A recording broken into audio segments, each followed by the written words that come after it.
مولاي صل وسلم دائما أبدا على حبيبك خير الخلق كلهم مولاي صل. Kita bersua kembali di acara ceramah berikutnya.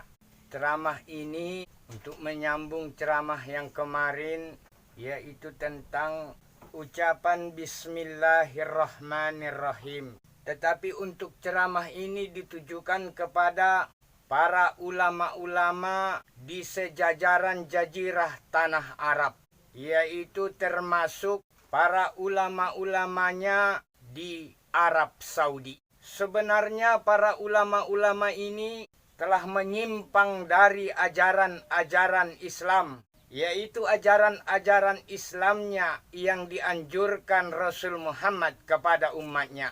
Seperti ulama yang menjadi imam di waktu melaksanakan sholat Idul Fitri atau Idul Adha di Tanah Suci, yaitu di Masjidil Haram. Ulama ini pun termasuk urutan pertama yang menyimpang dari ajaran-ajaran Islam. Mengapa demikian? Semenjak adanya perintah dari Allah kepada saya, sehingga saya pun mampu mengkafirkan kamu sekalian, para ulama-ulamanya di seluruh jajaran jazirah tanah Arab. Umumnya para ulama-ulama sedunia, termasuk ulama-ulamanya di negara Malaysia. Kamu pun telah menyimpang dari ajaran-ajaran Islam. Baiklah, saya akan menceritakan tentang kejadian adanya pelajaran agama pada saya pada tahun 2016 yang silam. Yaitu saya diberitahukan oleh Allah langsung tanpa ada perantaraan. Tanpa adanya pemberitahuan ini kepada saya tidak akan mampu membeberkan ini kepada umat Islamnya di seluruh penjuru bumi ini. Yaitu pada tanggal 27 di bulan Ramadan di tahun 2016 yang silam. Di waktu saya hendak akan melaksanakan sholat asar. Di waktu itu saya hendak akan mengambil air uduk. Tiba-tiba saya melihat cahaya putih di dalam diri saya. Tetapi bukanlah mata ini yang melihat. Yang melihat adalah mata hati. Saya pun tertegun dan terheran-heran. Tiba-tiba cahaya putih itu muncul di hadapan saya. Dan pada saat itu juga tiba-tiba ada suara menyampaikan kalimat kepada saya. Dengan kata kalimatnya yaitu, kau ditempatkan bersama Rasulullah. Seperti inilah ucapan kalimat tersebut yang disampaikan oleh Allah langsung kepada saya tanpa ada dengan perantaraan. Di saat Allah masih mengucapkan kau kepada saya, tiba-tiba ada lebih kurang di belakang cahaya putih tersebut, lebih kurang 100 meter jauhnya dari cahaya putih tersebut, menyampaikan dari Allah. Seperti itulah ucapannya. Ucapan ini adalah ucapan dari malaikatnya. Dengan cahayanya kebiru-biruan. Di saat terakhirnya Allah mengatakan Rasulullah kepada saya, dan malaikatnya pun mengarah arah ke sebelah kanan saya dan menyampaikan kalimat yang kedua kalinya, Nabi Muhammad. Seperti itulah ucapannya. Sehingga kalimat yang disampaikan oleh Allah langsung kepada saya, maksud tujuannya adalah berarti saya ditempatkan oleh Allah bersama Rasulullah. Tujuannya untuk menegakkan kebenaran dan keadilan di bumi ciptaan Allah ini. Tetapi saya bukanlah nabi dan bukanlah rasul. Di saat penyampaian kalimat tersebut, saya memperhatikan dengan sungguh-sungguh. Saya tidak melihat adanya Allah, tetapi saya mengetahui adanya Allah. Dan di saat cahaya putih itu hendak akan meninggalkan saya dari hadapan saya perhatikan dengan sungguh-sungguh kepergiannya mengarah ke arah sebelah kanan saya. Dengan adanya kalimat tersebut kepada saya pun merasa heran Dan saya pun menangis, saya pun sujud ke bumi, dan saya meminta ampun kepada Allah. Ya Allah, tugas yang saya emban ini bukanlah tugas yang ringan. Tetapi karena ini semua sudah kehendak dan ketentuan-Mu kepada hamba-Mu ini, saya sangat merasa bersyukur kepadamu ya Allah. Saya siap menjalankan perintah-Mu ini, walaupun jiwa dan raga sebagai taruhannya. Sehingga dengan adanya pemberitahuan ini kepada saya dari Allah, berarti di setiap dalam diri manusia terdapat arasnya masing-masing.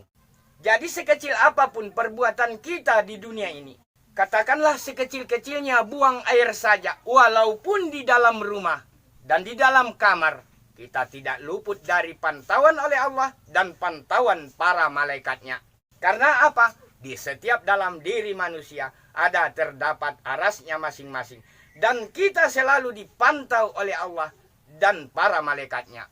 Jadi semenjak adanya perintah ini kepada saya, ini adalah tugas saya untuk menyampaikan kepada umat-umatnya Nabi Muhammad di seluruh penjuru bumi ini. Sehingga beberapa rahasia di dalam isinya Al-Quran yang diberitahukan oleh Allah kepada saya, seperti melalui malaikatnya, yaitu selesai saya sholat asar, saya diperintahkan oleh malaikatnya untuk menyampaikan ini kepada umat Islamnya di seluruh penjuru bumi ini, yaitu tentang Imam Syafi'i, Imam Hambali, dan Imam Maliki, dan begitu juga terhadap Imam Hanafi. Saya ditunjukkan oleh malaikatnya tentang dalilnya di dalam isinya Al-Quran, dan ini akan saya sampaikan kepada umat-umat Islamnya di seluruh penjuru bumi ini, terutama para ulama-ulamanya di sejajaran jazirah tanah Arab, termasuk ulama-ulamanya di Masjidil Haram, yaitu sebagai imamnya di waktu melaksanakan sholat Idul Fitri dan Idul Adha. Sebenarnya kamu bukanlah beragama Islam semenjak kewafatannya Nabi Muhammad hingga sampai pada saat yang sekarang ini. Ajaran-ajaran dari Rasul Muhammad belum pernah kita rasakan sampai sekarang ini. Masih tertahan oleh para imam-imam. Di zaman kenabiannya Nabi Muhammad, para imam-imam ini sangat terpengaruh dan sangat terpandang terhadap masyarakat. Sedangkan Nabi Muhammad sama sekali tidak tahu menahu terhadap tulis baca. Sehingga dari sisi kelemahan inilah letak kelemahannya Nabi Muhammad. Sehingga para imam-imam membuat beberapa golongan-golongan di dalam ajaran-ajaran Islam. Dengan cara seperti inilah para imam-imam, sehingga Rasul Muhammad kebingungan terhadap tingkah laku para imam-imam. Para imam-imam selalu menyakiti perasaan Nabi Muhammad pada masa zamannya Rasul Muhammad. Dengan kebingungannya Nabi Muhammad, sehingga Allah mengutus malaikatnya untuk menyampaikan perintah dari Allah kepada Nabi Muhammad dengan bunyi kalimatnya yang tercantum di surah Al-An'am di juz 8 ayat 159, yaitu inilah yang diterima oleh Nabi Muhammad di saat Nabi Muhammad dalam kebingungan dari malaikatnya. Bunyinya yaitu innal ladzina farraqu dinahum wa kanu syi'an lasta minhum fi shay'in innama amruhum ilallahi summa yunabbi'uhum bima kanu yaf'alun. Inilah yang diterima oleh Rasul Muhammad dari malaikatnya, tetapi yang mendengarkan kalimat ini hanyalah Nabi Muhammad sendiri. Dengan tujuan kalimat tersebut adalah sesungguhnya orang-orang yang memecah belah agamanya, maksudnya yang memecah belah agama Islam, dan para imam-imam menjadi beberapa golongan umat Islam. Sedikit pun bukan tanggung jawabmu, maksudnya sedikit pun bukan tanggung jawab Nabi Muhammad atas mereka para imam-imam. Sesungguhnya urusan para imam-imam kelak sesudah kematiannya, urusan mereka langsung kepada Allah. Apa yang akan mereka terima dari Allah? Yaitu azabnya. Kemudian dia, yang dikatakan dia adalah Allah. Kemudian Allah akan memberitahukan kepada para imam-imam apa yang telah mereka perbuat selama hidupnya di dunia ini, di masa-masa zaman-zamannya Nabi Muhammad. Inilah yang akan mereka pertanggungjawabkan kelak kepada perbuatan-perbuatannya kepada Allah. Jadi dari para imam-imam inilah yang diteruskan oleh para ulama-ulama di seluruh dunia, termasuk ulama-ulama di sejajaran jazirah tanah Arab. Jadi di sini saya menghimbau kepada para ulama-ulama di seluruh dunia, bertaubatlah kamu kepada Allah dengan sebenar-benar bertaubat. Karena Allah sangat pengampun dan lagi sangat penyayang kepada hamba-hambanya yang menyadari akan kesalahannya dan kekeliruannya. Mari kita lihat ajaran-ajaran Islamnya yang dianjurkan oleh para ulama-ulama di seluruh dunia, umumnya di sejajaran jazirah tanah Arab. Sudah beberapa golongan ajaran-ajaran umat Islamnya, sudah ratusan golongan. Sedangkan Nabi Muhammad satu, bukan dua. Kalau dua Nabi Muhammad, wajar bermacam-macam pendapat di dalam ajaran-ajaran Islam. Tetapi mengapa banyak para pendapat di dalam ajaran-ajaran Islam, sehingga Allah membiarkan kamu sekalian terombang-ambing di dalam kesesatan yang nyata. Ibarat bagai perahu layar di tengah lautan, terombang-ambing, dibuai ombak tanpa arah dan tujuan. Seperti itu jualah kamu, para ulama-ulamanya di seluruh dunia. Jadi dari sisi inilah para ulama-ulama di sejajaran jazirah tanah Arab, seperti para ulama-ulama di Iran. Kita lihat, mereka telah menyimpang dari ajaran-ajaran Islam. Jadi semua para ulama-ulama di seluruh jajaran jazirah tanah Arab, ibarat kakak beradik, Arab Saudilah sebagai abangnya. Mengapa si abang tidak mampu menasehati adik-adiknya? Wajar negara Iran membuat Ka'bah karena kamu si abangan tidak mampu memberikan nasihat-nasihat kepada adikmu. Sebenarnya Arab Saudi dengan Iran sama-sama melanggar perintah dari Allah dan melanggar isinya Al-Quran. Ibarat kata ponten, Arab Saudi dengan Iran sama-sama ponten 100. Sama-sama ingkar kepada Allah, yaitu melanggar isinya Al-Quran yang tercantum di surah Al-An'am. Sehingga kamu terombang-ambing di dalam kesesatan yang nyata. Jadi di sini saya menghimbau kepada para ulama-ulama di sejajaran jazirah tanah Arab, kamu sekalian telah menyimpang dari ajaran-ajaran Islam. Walaupun kamu orang Arab sendiri, tetapi Allah tidak memberikan rahmat dan hidayahnya kepada kamu, karunia dan petunjuknya kepada kamu, sehingga kamu menjadi orang yang sesat. Allah berkehendak siapa yang Dia kehendaki. Bukan orang Arab saja yang diberi oleh Allah rahmat dan hidayahnya. Allah tidak membeda-bedakan suku. Selagi beragama Islam, ternyata Allah memberikan rahmat dan hidayahnya kepada saya, sehingga saya mampu memberikan pengarahan-pengarahan ajaran-ajaran Islam kepada kamu. Jadi di sini saya menghimbau kepada para ulama-ulama di sejajaran jazirah tanah Arab, bertaubatlah kamu kepada Allah dengan sebenar-benar bertaubat. Karena Allah sangat pengampun dan lagi penyayang kepada hamba-hambanya yang menyadari akan kesalahan-kesalahannya. Jadi di sini saya mengatakan kepada para ulama-ulama di sejajaran jazirah tanah Arab, termasuk ulamanya di Masjidil Haram, kamulah semua kunci dari ini semua. Karena kamu si abangan harus mengalah kepada si adik. Jangan biarkan negara Iran begitu terombang-ambing dalam kesesatan yang nyata. Wajar mereka mendirikan Ka'bah di negaranya, karena ajaran-ajaran Islam yang diajarkan oleh para ulama-ulamanya di negara Iran hanyalah tulis dan membaca saja. Sedangkan merenungi, memahami, bahkan mengamalkan isinya Al-Quran, mereka sama sekali nol besar.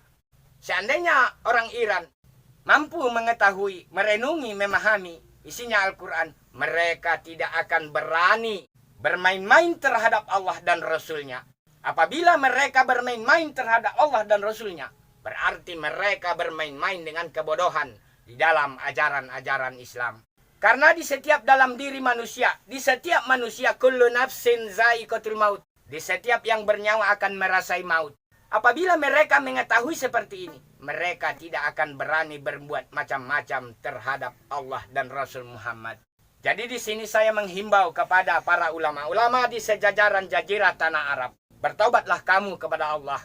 Jangan sampai Allah menurunkan balapetaka terhadap negeri-negeri kamu di sejajaran jazirah tanah Arab. Karena Al-Quran itu adalah kitab yang benar. Benar firman-Nya dan benar pula janjinya. Tidak ada keraguan padanya. Jadi jadikanlah Al-Quran itu sebagai pedoman. Pedoman kita untuk dijadikan sebagai contoh. Agar jangan sampai terulang kepada kita semua. Seperti yang terjadi di dalam isinya Al-Quran. Ulangan-ulangan tersebut tidak akan ada putusnya sampai ke akhir zaman. Sehingga disebutlah Al-Quran sebagai pedoman. Jadi mengapa kamu lalai dari Al-Quran? Seperti inilah yang diterapkan oleh para ulama-ulama di sejajaran jazirah tanah Arab. Sehingga bermacam-macam golongan Islam. Jadi jangan sampai Allah memberikan laknat dan kutukan kepada kamu di sejajaran jazirah tanah Arab. Kembalilah kajian-kajian kamu ke dalam kitab suci Al-Quran. Setinggi-tinggi kaji kamu. Namun kembalilah ke dalam kitab suci Al-Quran. Agar kamu mendapat rahmat dan hidayahnya. Mendapatkan jalan yang lurus. Jadi di sini saya Khalifah Siddiq Parapat. Bertaubatlah kamu kepada Allah. Jadikanlah Al-Quran kitab yang benar. Dan pedomilah isinya Al-Quran. Bersatulah kamu di negara Arab. Jalinlah persatuan dan kesatuan. Tanpa persatuan tidak akan tercipta kekuatan. Ingat itu. Jadi di sini saya mengharap kepada para ulama-ulamanya di seluruh penjuru bumi ini.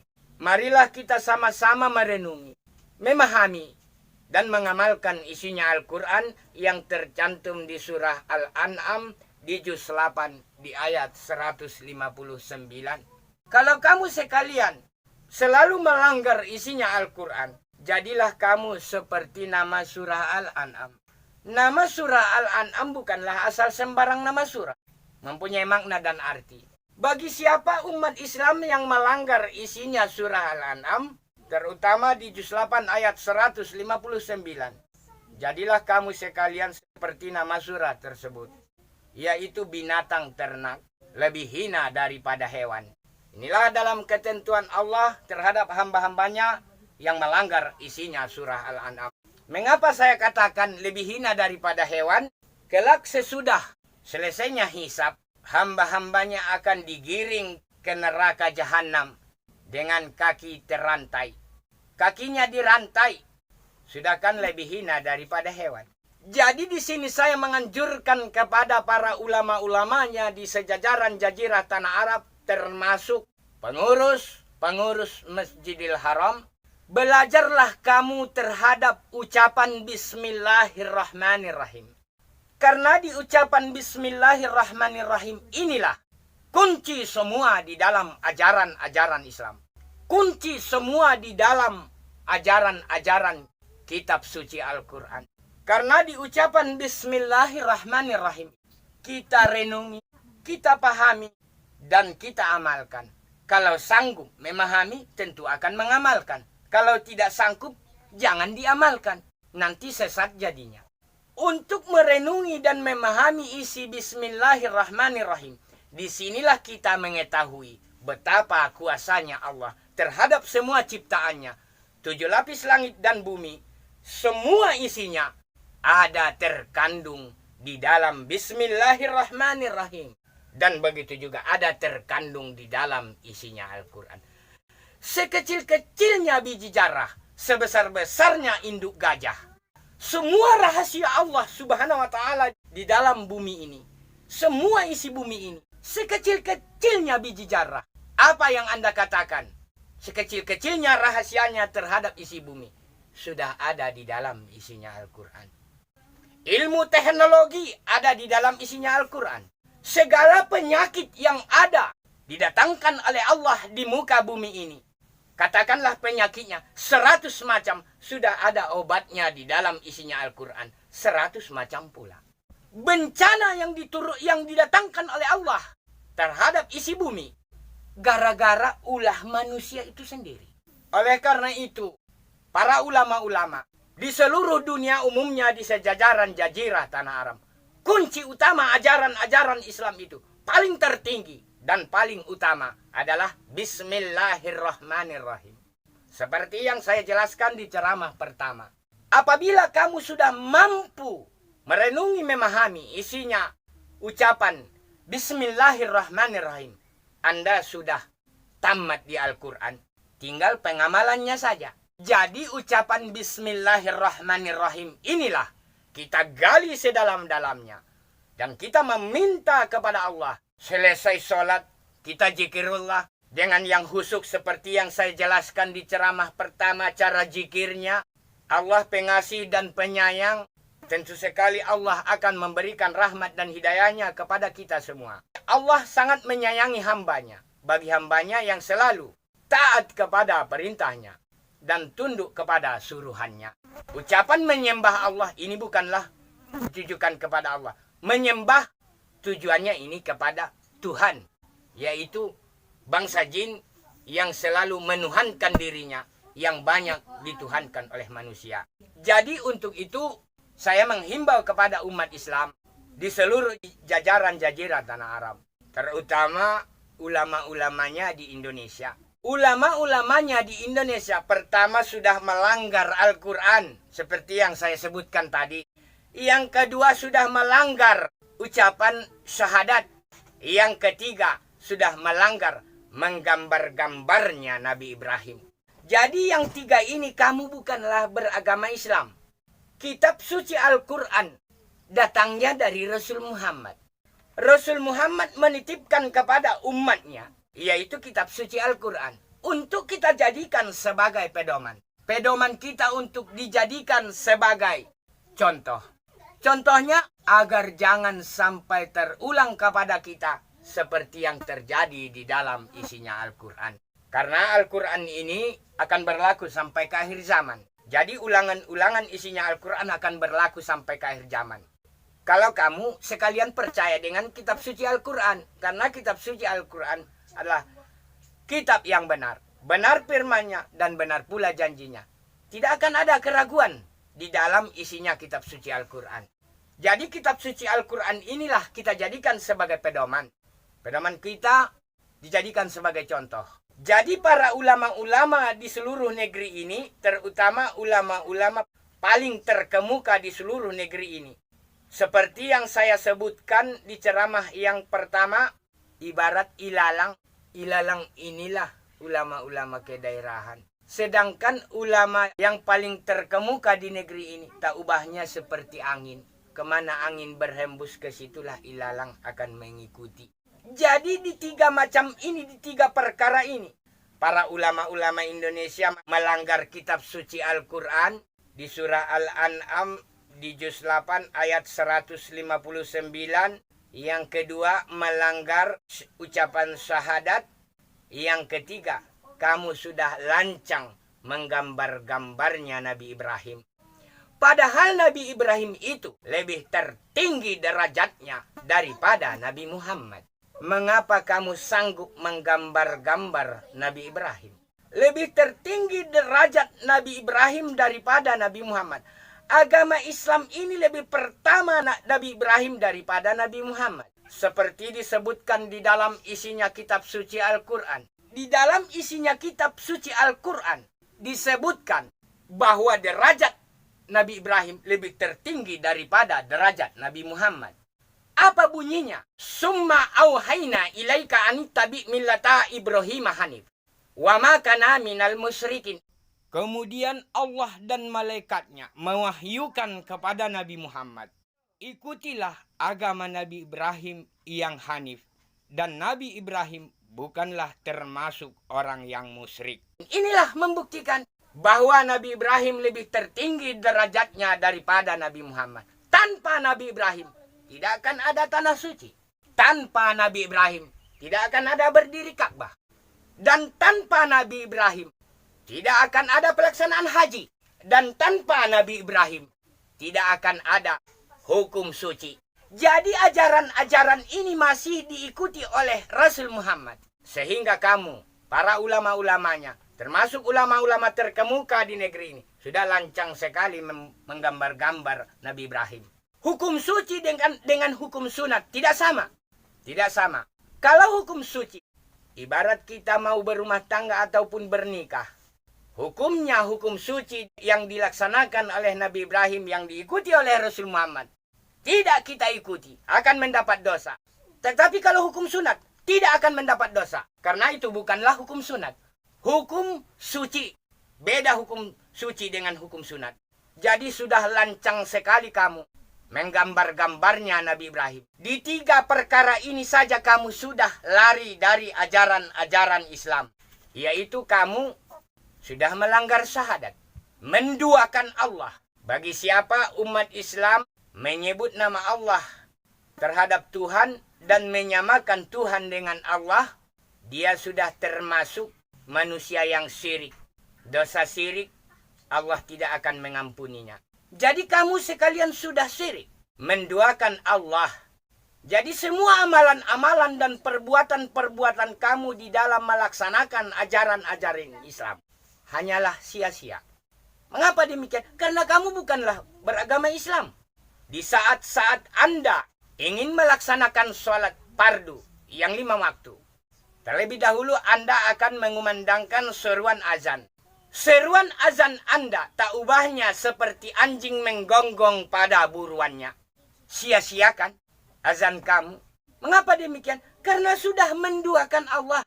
Dan apabila kamu selesai melaksanakan sholat, tentu kamu akan mengucapkan zikirullah. Zikirullah kamu tak ubahnya seperti kodok di musim penghujan. Dangdutan. Mengapa demikian? Zikir kamu karena bukanlah beragama Islam.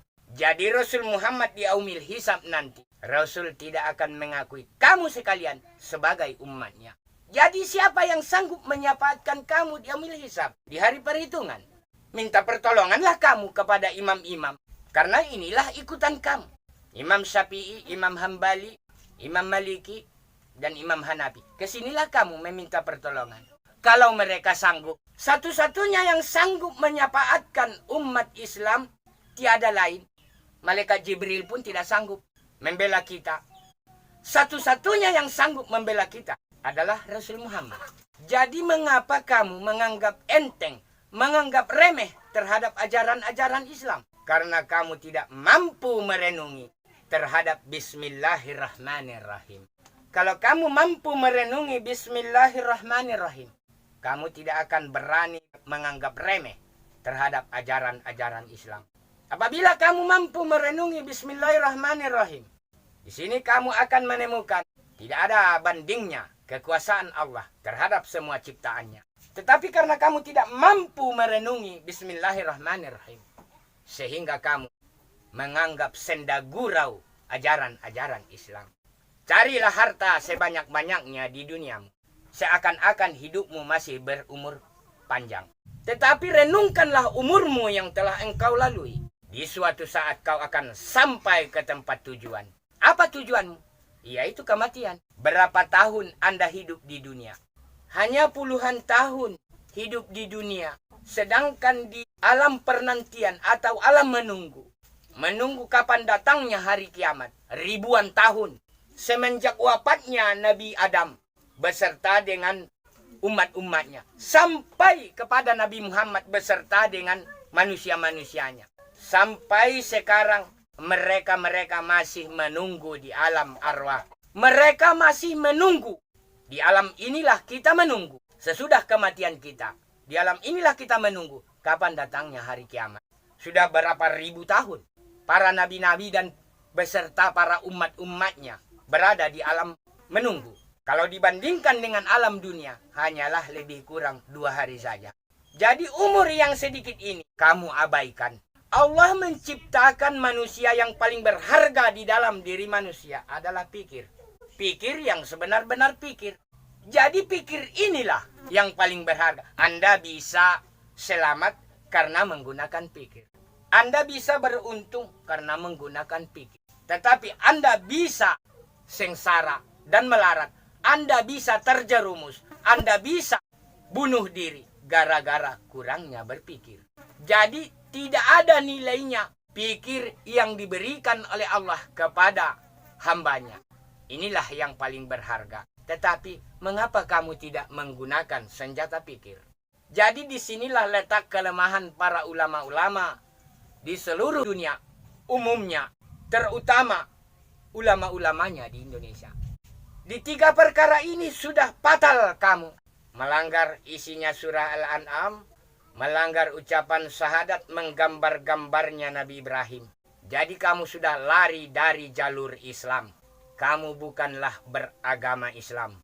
Banyak para pejabat di negeri ini, umumnya pejabat-pejabat di seluruh dunia yang beragama Islam, yang telah disesatkan oleh para ulama-ulama. Bukan rakyat jelata saja, para pejabat negara di dunia.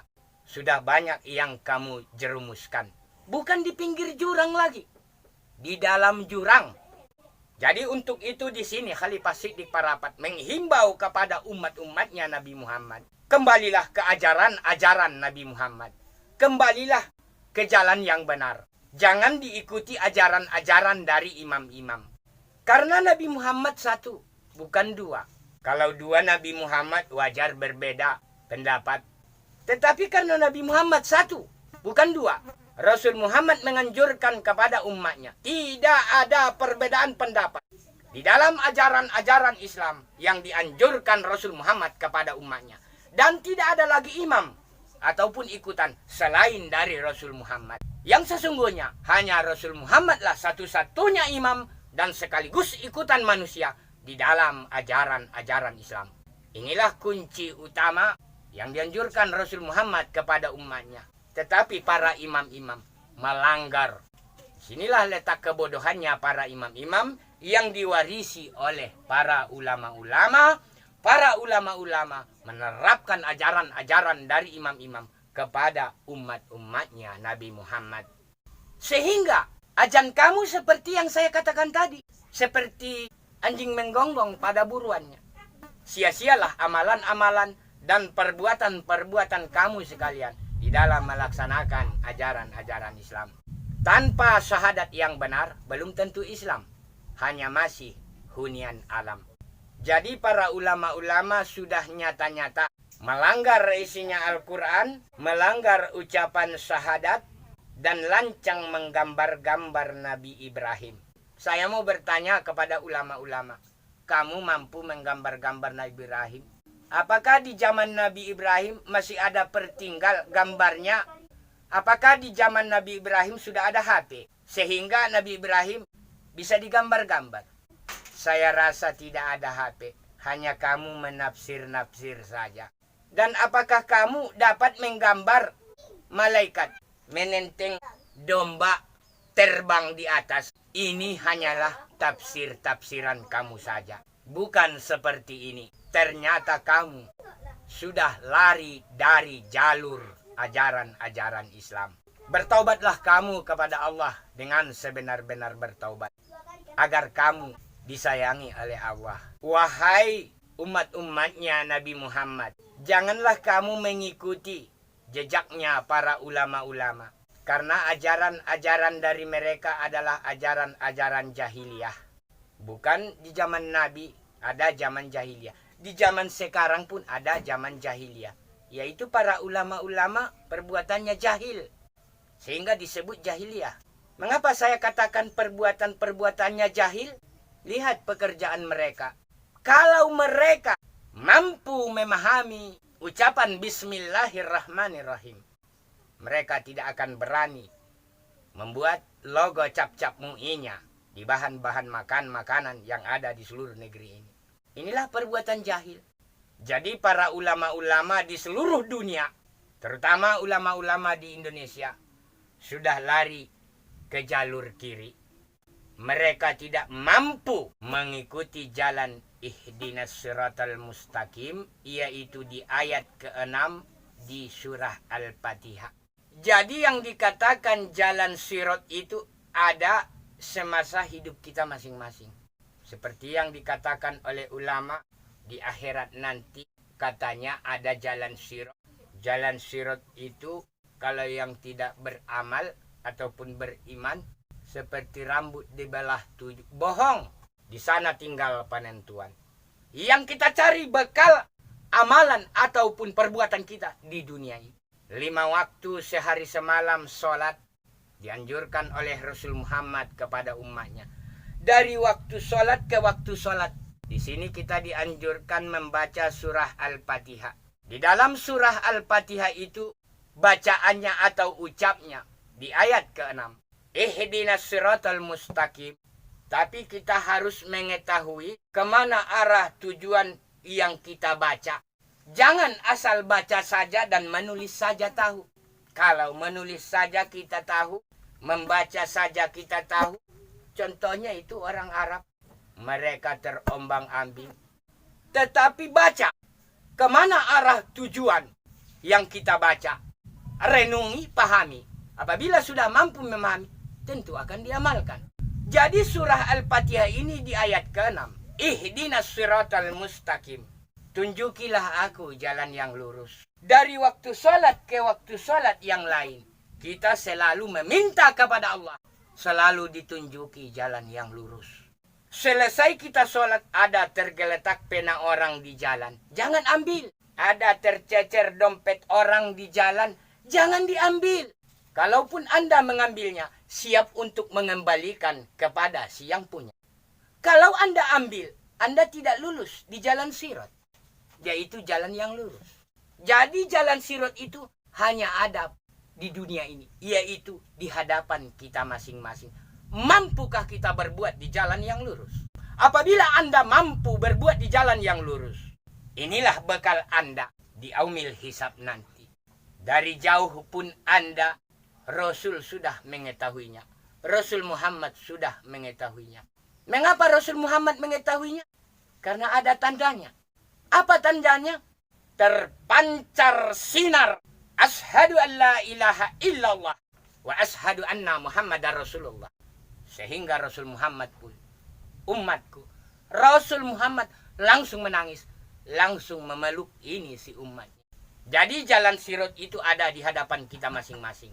Mampukah kita berbuat di jalan yang lurus? Masih banyak lagi yang saya beberkan, yang akan saya paparkan.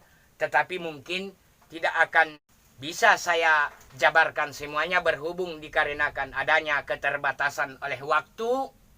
Untuk itu ceramah berikutnya, insya Allah kalau Allah menghendaki, saya akan melanjutkannya. Wa akhirul kalam, ashadu an la ilaha illallah. Wa ashadu anna Muhammadar Rasulullah. ربنا يا ربنا